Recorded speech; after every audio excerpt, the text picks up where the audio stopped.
नमस्ते, मैं डॉक्टर मेघना Pandey, consultant physician and intensivist. आज हम बात करेंगे इंडाइजेशन की। अब इंडाइजेशन यानी क्या होता है? हम जो भी खाना खाते हैं तो अगर उसका ब्रेकअप ठीक तरह से ना हो, ब्रेकडाउन ठीक तरह से ना हो अपने पेट में और अपने इंटेस्टाइन्स में, तो उसे इंडाइजेशन कहते हैं। हम जो भी खाना खाते हैं उसका डाइजेशन अपने मुंह से ही शुरू हो जाता है। अपने दांत जो है अपने खाने को छोटे छोटे टुकड़ों में काट देते हैं। सलाइवरी एंजाइम्स होती हैं जो खाने को कोट करती हैं। खाने का एक बोलस बनता है जो कि फिर अपने फूड पाइप से अपने पेट तक जाता है। अब याद रहे, ये फूड पाइप और पेट में एक वाल्व होता है जो अगर ठीक से काम ना करे तो आपको GERD यानी गैस्ट्रोइसोफेजियल रिफ्लक्स डिजीज हो सकती है। पेट में प्रोटीन्स का जो है वो ब्रेकडाउन होता है। उसके बाद खाना जाता है स्मॉल इंटेस्टाइन में, जहाँ पर 90% जो न्यूट्रिएंट्स हैं वो एब्जॉर्ब हो जाते हैं शरीर में। वहाँ से फिर फाइनली खाना जाता है अपने लार्ज इंटेस्टाइन में, जहाँ पे वाटर और इलेक्ट्रोलाइट्स का एब्जॉर्प्शन होता है। अब इस प्रक्रिया में कहीं पे भी कुछ गड़बड़ हो तो फिर इंडाइजेशन होता है। अब इंडाइजेशन के सिम्टम्स क्या होते हैं? यूजुअली पेट फूला हुआ लगना, गैसेस महसूस होना पेट में, या डकार आना। याद रहे, अगर इसके अलावा आपको और कोई सिम्टम्स हो, जैसे पेट में तेज दर्द होना, वॉमिटिंग होना, लूज मोशंस होना, या काली संडास होना, या बहुत टाइम से आपको भूख कम लग रही हो, या कुछ वेट लॉस हो रहा हो, तो आपको उन्हें नज़रअंदाज नहीं करना चाहिए, तुरंत आपके डॉक्टर से संपर्क करना चाहिए। अब ये इंडाइजेशन यूजुअली किसको होता है? आजकल देखा जाता है कि कई बार indigestion is also a lifestyle disease. जिन लोगों को स्ट्रेस ज़्यादा है, जो लोग ज़्यादा बाहर का प्रोसेस्ड फूड खाना खाते हैं, या जिनकी नींद बराबर नहीं होती, उनमें काफ़ी बार इंडाइजेशन दिखता है। कुछ लोगों में कुछ मेडिसिन चल रहे होते हैं, जैसे कुछ पेन किलर्स हो गए, जिसकी वजह से भी इंडाइजेशन हो सकता है।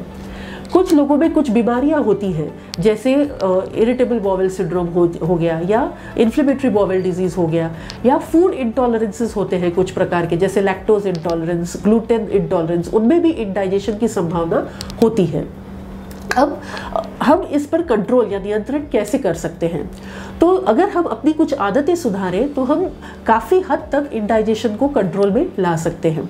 जैसे फॉर एग्जाम्पल, प्रोसेस्ड फूड खाना कम करना पड़ेगा, क्योंकि प्रोसेस्ड फूड में क्या होता है, न्यूट्रिएंट्स निकल जाते हैं और सिर्फ इन्फ्लेमेशन बढ़ता है शरीर में। सेकेंडली, जो स्पाइसी खाना है उसे कम करना पड़ेगा।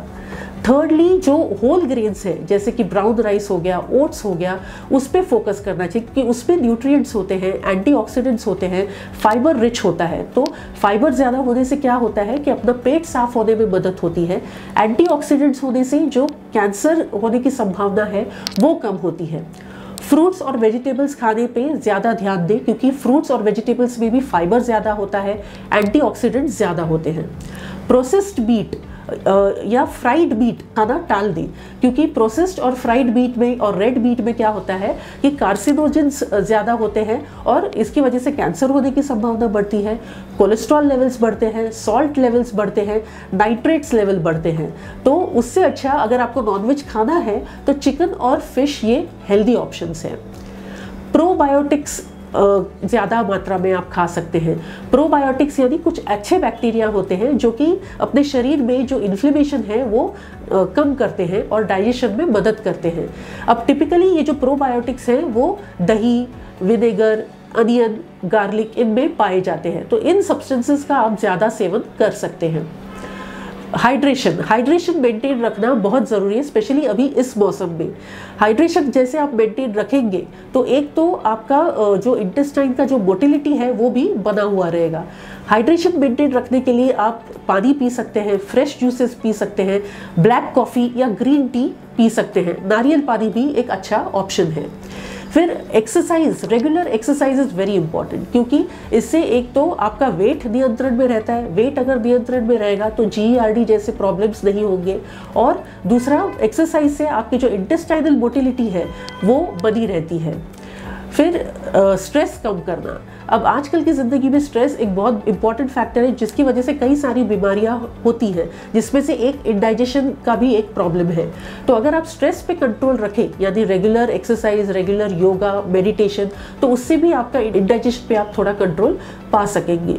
ओके, और proper sleep, at least 7 to 9 hours of sleep एक एडल्ट के लिए ज़रूरी होती है, तो इस पे भी आप फोकस कर सकते हैं। थोड़ी अपनी लाइफस्टाइल बदलने से हम इंडाइजेशन पे काफ़ी हद तक कंट्रोल कर सकते हैं। अगर ये सब करने के बावजूद अगर इंडाइजेशन बरकरार है तो आप आपके डॉक्टर से सलाह ले सकते हैं और कुछ मेडिसिन शुरू कर सकते हैं। Thank you.